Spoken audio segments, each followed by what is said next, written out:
All right, India correspondent Sarah Coates joins us from Tel Aviv for more. Sarah, what's the latest update, first of all, you're getting for us as far as the truce talks are concerned?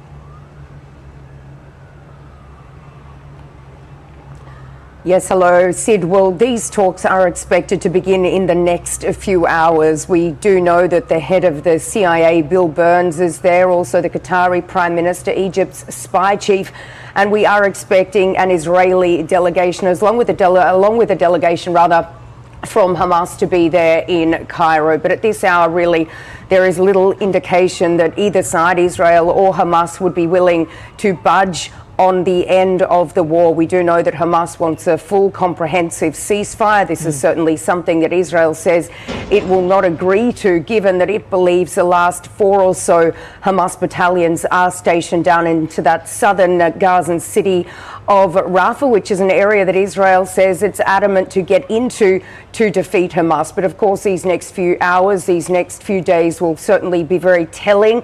Israel is under a lot of pressure to make some sort of a compromise here. We saw massive demonstrations in Tel Aviv overnight, tens of thousands of people taking part, urging the Prime Minister to come to a deal with Hamas to free these remaining 134 hostages from Gaza, and people also calling on the Prime Minister to step down, saying that elections need to be held now. So as I mentioned, not a lot of hope with regards to these talks, but at the same time, a lot of pressure on the government. Sid. Well, a lot of things happening there. Now, Sarah, the reports are coming in that the IDF is withdrawing all ground troops from southern Gaza Strip.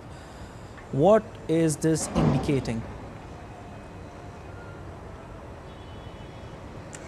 Well, this could signal that the IDF is moving away, from these large-scale operations and may now focus on more targeted raids in that southern area. We do still know that troops are operating in the north, but of course what it could also signal is that potentially more of these troops are being moved out of Gaza and may potentially be moved to the northern part of the country, given these tit-for-tat skirmishes with Hezbollah are only intensifying.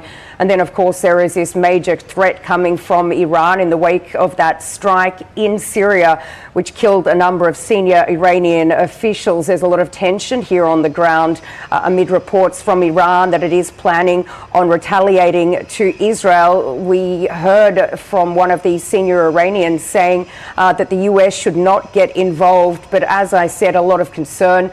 We do know that reservist troops, they've had their leave cancelled. More reservists have even been called up. The aerial defences here in Israel, they have been bolstered, and GPS signals continue to be jammed. So certainly a lot of concern about this retaliatory strike, when and how it may take place. And people here on the ground have been panic buying things like groceries, buying generators and taking out cash over fear of a reprisal from Iran. Sid. All right, we'll leave it there. Thank you so much, Sarah, for joining in and for your analysis.